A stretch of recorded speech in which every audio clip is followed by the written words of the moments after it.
시간 아이들이 스스로 일어서게 만드는 맥락에서 우리가 갖추어야 하는 자세를 한번 나누어 보았는데요. 그리스도의 마음을 품어 아이들과 눈높이를 맞추는 태도가 되어야 함을 나누었습니다.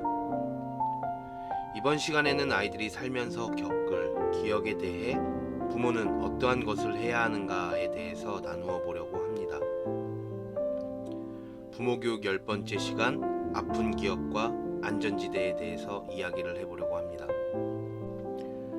기억이란 강한 감정이 동반될 때 훨씬 잘 기억되는 법입니다.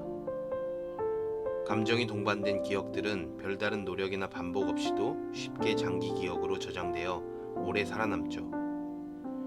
일반적으로 행복하고 즐거운 감정을 불러일으키는 추억들은 그 추억의 전체 내용이 모두 기억에 남는 경향이 있습니다. 예를 들어 즐거운 경험은 사람에게 이후에도 자꾸 떠올리게 됩니다. 그때마다 과거에 행복했던 순간의 감정이 다시 찾아와 지금의 나에게 좋은 기분을 전달하죠. 꽤 오래된 사진을 보거나 추억이 담긴 선물을 바라보며 미소 짓는 이유가 바로 여기에 있습니다. 어떻게 보면 좋은 경험은 현재의 삶을 부드럽게 돌아가게 하는 윤활유가 되게 만들죠. 하지만 우리에게는 좋은 기억만 남아있는 것은 아닙니다. 고통스러운 기억 또한 남아있죠. 고통과 두려움도 마찬가지로 아주 강력한 감정이기에 쉽게 장기 기억으로 남습니다. 하지만 이런 기억들은 당사자에게 사건을 경험한 당시에 느꼈던 엄청난 강도의 부정적인 감정을 살리기 때문에 사람들은 가능하면 고통과 두려움의 기억을 꺼내려 하지 않습니다. 사람은 이런 기억 앞에서 자동적으로 고통스러운 기억을 해체시키고 일부는 억누르고 일부는 강화시킵니다. 즉, 기억의 왜곡이 일어나는 것이죠. 그래야지만 고통스러운 기억과 동반된 감정을 피할 수 있기 때문입니다. 심리학에서는 이것을 방어기제라 이야기합니다. 물론 고통과 두려움의 일을 경험한 후에 이런 기억의 왜곡인 방어기제는 도움이 됩니다. 극한 슬픔과 고통을 어느 정도 가라앉히고 현실에 적응할 수 있도록 만들어줍니다. 그러나 문제가 되는 것은 그 다음입니다. 방어기제를 통해 회피하는 데는 성공했으나 회피한 것으로부터 처리되지 않은 조각난 기억들이 남아있기 때문에 이런 기억들은 현실 속에서 반복적으로 부활하기 때문이죠. 특히 트라우마와 관련된 기억의 방아쇠, 즉 다시 생각나게 하는 요소들을 만나면 경험했던 고통스러운 감정까지 폭풍처럼 밀어닥칩니다. 학교 폭력을 경험했던 사람들은 아이들의 웃음소리에서, 교통사고를 경험한 아이들은 자동차의 경적에서, 익사의 위험을 겪었던 아이들은 물에서, 강도의 위협을 느낀 사람은 골목길에서 그 경험을 하죠. 이처럼 억눌린 기억이 처리되지 않으면 왜곡된 기억의 파편 속에서 트라우마 당시의 엄청난 감정적 부하가 장착됩니다. 이 리마인드된 기억은 때로는 현재의 삶을 살아나가는 것을 가로막습니다. 만나야 할 사람을 만나지 못하게 하고 가야 할 장소에 나서지 못하게 만듭니다. 회피는 트라우마의 재경험을 막아 당장은 고통스러운 경험을 하지 않게 만들지만 결국은 트라우마에 노출되지 못하게 해서 왜곡된 기억이 해결될 기회까지 빼앗을 수 있는 위험이 있는 겁니다. 방금 말씀드렸다시피 처리되지 않은 기억의 큰 특징은 비합리입니다. 그 당시의 경험의 정보가 분절되고 왜곡되어 있으므로 인과관계를 연결지을 수 있는 합리성이 결여된 것입니다. 합리적 연결성이 사라진 분절된 기억에는 이성이 작용할 틈이 없죠. 사람이 트라우마를 겪은 후 잠시의 회피는 그 시간대의 정답일 수 있습니다. 하지만 그 회피 이후에 아픈 기억과 마주함으로써 기억의 회복이 필요합니다. 그것으로 인해 과거의 아픈 기억이 연결된 어떤 이야기로 그려질 수 있게 된다면 그 기억으로부터 오는 과도한 두려움이 현실적이고 실제적인 두려움으로 변화될 수 있습니다. 피할 수밖에 없었던 아픔이 마주할 수 있는 수준의 아픔으로 바뀌기 위해서는 아픈 기억과 마주해야 하는 겁니다.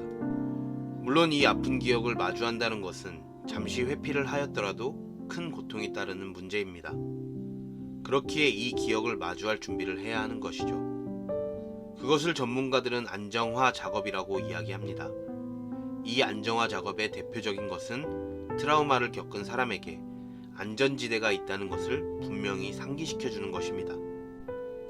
풍랑에 흔들리는 작은 배 안에서 엄마 품속에 곤히 잠들어 있는 갓난아이를 떠올려 보십시오. 엄마 품속이라면 극한의 상황 아래에 있더라도 아이들은 미소를 잃지 않을 겁니다.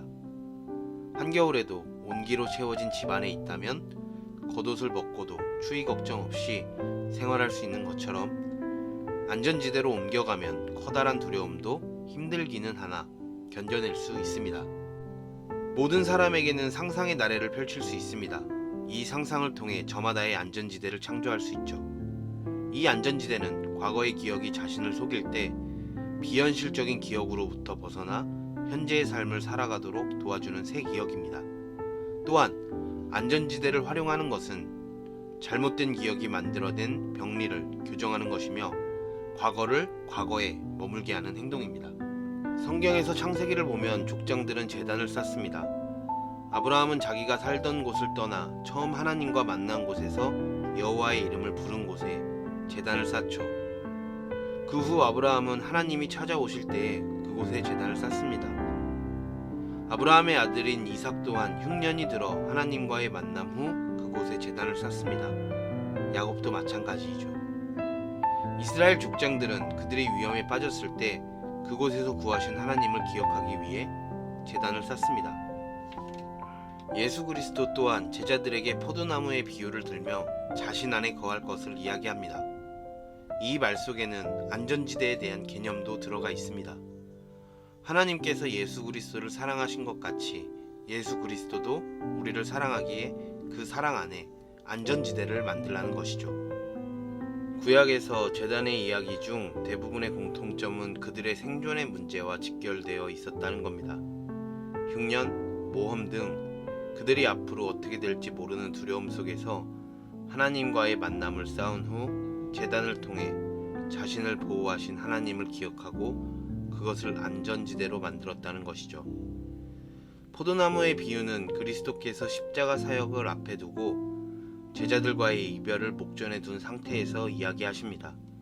즉, 성경은 후대에 그 사실을 기억하며 그리스도인들에게 안전지대가 어디인지 명확하게 가르쳐주는 것이죠. 심리학 전문가들은 아이들이 트라우마를 겪은 후 부모들은 아이들이 안전지대를 쉽게 기억하게 할 수 있도록 훈련을 시켜야 한다고 이야기합니다. 그것을 위해 자녀들이 경험하고 상상할 수 있는 가장 편안하고 안전한 곳을 만들어주는 것을 제안하죠.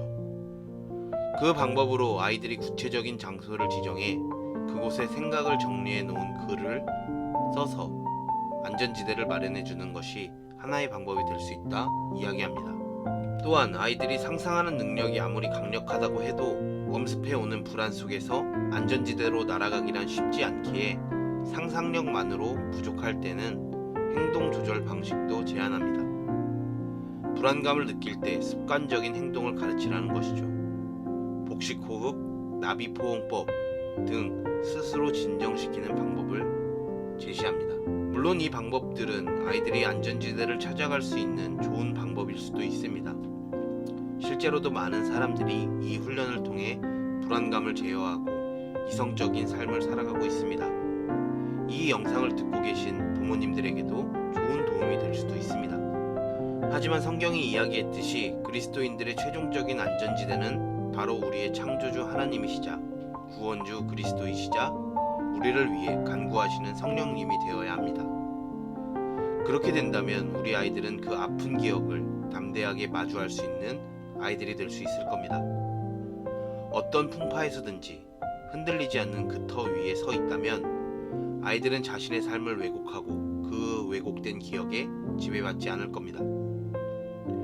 대한교회의 모든 자녀들이 그런 삶을 살길 주님의 이름으로 축복하고 또 소망합니다. 지금까지 이승필 전도사였습니다. 감사합니다.